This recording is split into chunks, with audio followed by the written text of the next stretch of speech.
Estudar medicina chinesa, mais do que me dar ferramentas para cuidar da minha saúde, das pessoas ao meu redor, me ajudou a perceber as coisas de uma forma diferente e a tomar decisões mais sábias para minha vida, por exemplo. Quem me dera que na época que eu estava voltando da Irlanda, cheio de incertezas, cheio de dívidas, eu tivesse esse conhecimento. Que eu fosse capaz de identificar, por exemplo, o elemento metal desse período. Metal é o condensamento energético da Terra. Ele é representado pelo outono, onde as árvores deixam as folhas caírem, permanece apenas com o que é essencial para manter a sua sobrevivência. E era assim que eu me sentia nesse período, desfolhado. A imagem social na qual eu vivia simplesmente não estava lá mais. E aí eu precisava encontrar qual era a minha essência. Eu precisava também aprender que as folhas vêm e vão. Mas foi nesse mesmo período que fui super bem recebido pelo coordenador de cursos do Incisa. Ele sentou comigo durante um bom tempo e me deu uma aula. Foi a primeira aula de Yin e Yang que eu tive na vida. Nunca alguém tinha sido tão cordial e gentil comigo em uma relação profissional.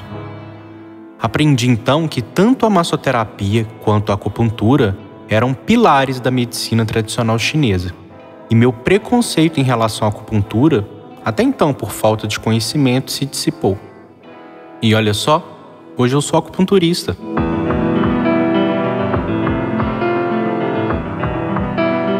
Você sabe por que a acupuntura funciona? Vou te dar uma explicação rápida e objetiva que eu utilizava muito aqui no ambulatório do Incisa na época do meu estágio. Veja que essa agulha usada na acupuntura tem a ponta, onde é inserida no corpo, e tem o cabo. São dois materiais diferentes. Sendo assim, há uma diferença de potencial elétrico entre elas. Quando inserida no corpo do paciente, este estímulo elétrico, ou seja, um estímulo energético, é levado ao sistema nervoso central, onde atua regulando o organismo, seja na produção de hormônios, de neurotransmissores.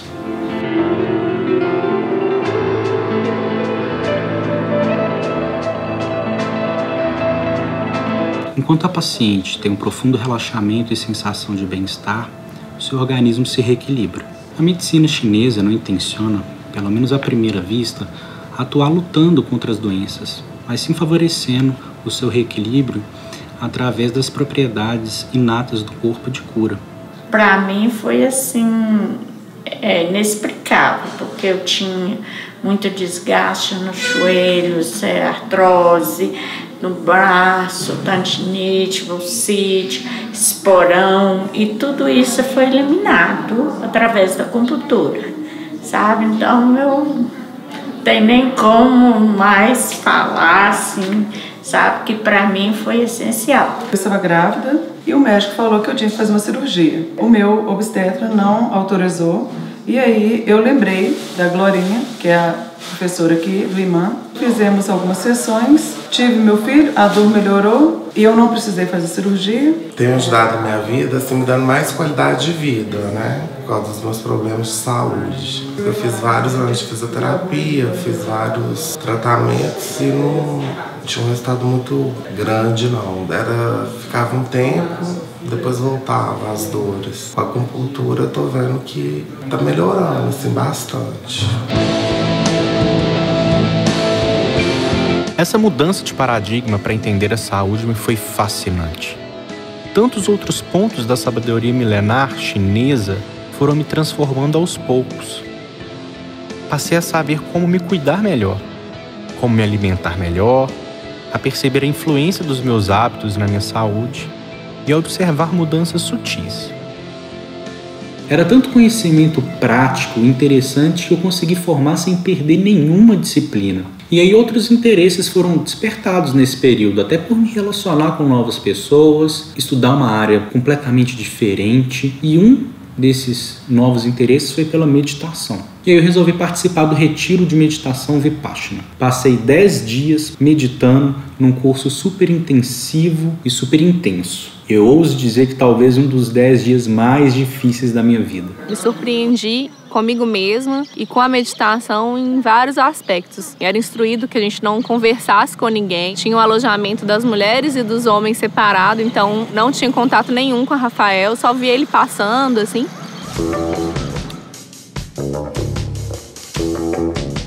As coisas foram então se ajeitando com esses novos interesses. E eu pensei que seria interessante ter uma formação mais abrangente como terapeuta. E aí resolvi prestar vestibular novamente. Eu já tinha feito vestibular para psicologia alguns anos atrás, tinha inclusive passado, mas não pude fazer por questões financeiras. E aí dessa vez eu tinha 3 meses para poder me preparar e para encarar a prova aberta de História e Biologia, que, para ser sincero, eram minhas piores disciplinas. Nesse mesmo período, a escola de música onde me formei se ampliou e precisariam de professores e eu fui convidado. Eu poderia trabalhar com algo que me faria mais sentido do que como balconista de lanchonete. Em algum ponto da história, a mentalidade para de ser unicamente direcionada para a melodia, a gente começa a pensar nas notas que estão sendo tocadas juntas. Fiz o melhor que podia com pouco tempo e então fui aprovado. Eu iria voltar para a mesma universidade depois de tantos anos. Então, vamos para a prática?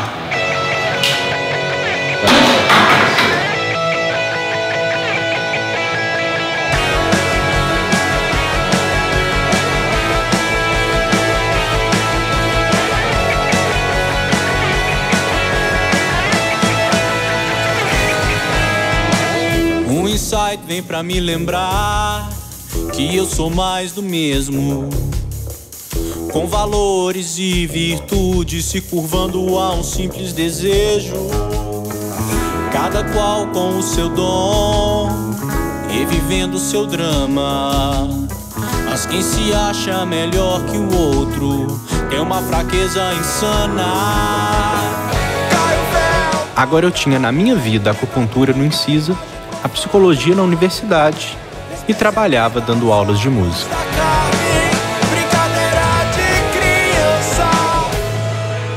Então, depois de tantas incertezas, eu comecei a trilhar um caminho que me fazia mais sentido, que me nutria. Mas eu sabia que eu estaria condicionado pelos próximos anos a fazer essas mesmas coisas. Eu fiquei bastante inseguro com isso, porque o meu espírito viajante ainda estava bastante ativo. E essa ideia de fazer as mesmas coisas durante alguns anos na minha vida me era um pouco difícil de aceitar. Para que se renove o perigo, a fome, a vida. Albores em brasas, pois não há plantações que aguentem a fúria da natureza. Mas eu tive força para continuar e me formar porque havia consistência e significado no que eu estava me envolvendo.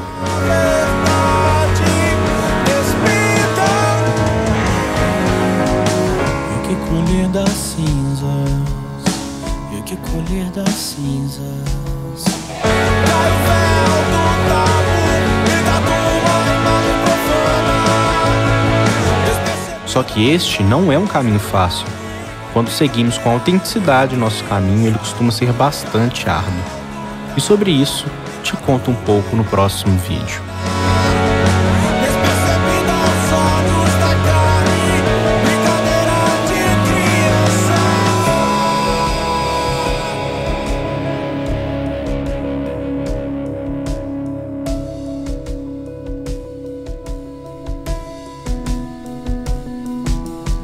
E o Rafael, então, começou, anos mais tarde, começou a trabalhar comigo também, dando aula na minha escola, e foi sempre uma experiência muito legal. O Rafael Bauti sempre encantou a todo mundo pela responsabilidade que ele tem, pela forma serena que ele sempre teve, por essa busca, principalmente de meio de vida mesmo, essa busca de filosofia de vida, de alimentação, sempre foi um grande diferencial, né? E ele largou então a física por uma questão mesmo de identificação e foi para uma área totalmente diferente, totalmente humana, totalmente voltado para a psicologia e aí também para o tratamento através de medicina oriental. E isso sempre chamou muita atenção minha e de todo mundo que se relacionava com ele na época e até hoje também. Então, assim, Aqui na escola, várias pessoas se consultam com ele, gostam do atendimento dele, gostam de conversar com ele, e ele sempre com ideias muito bacanas a respeito da vida, de como funciona o mundo. Não digo apenas de um terapeuta, de um músico ou de um psicólogo, mas de uma pessoa especial que sempre enxergou a vida por um lado diferente do que muitos de nós estamos sempre acostumados a pensar, que é dinheiro acima de tudo. Eu vi o Rafael 100% focado em alguma coisa. Não tinha uma sombra de dúvida, dava para ver a certeza na voz dele daquilo que ele queria, e deu para ver que não era só acupuntura, era ver a acupuntura como algo que ele estava fazendo com uma graduação em psicologia. Então tinha algo muito grande naquilo dali, e deu para perceber que a mudança dele de uns tempos para trás, desde a época que ele estava na Irlanda até antes disso, como ele mudou em relação à acupuntura na vida dele, tanto pessoalmente quanto profissionalmente.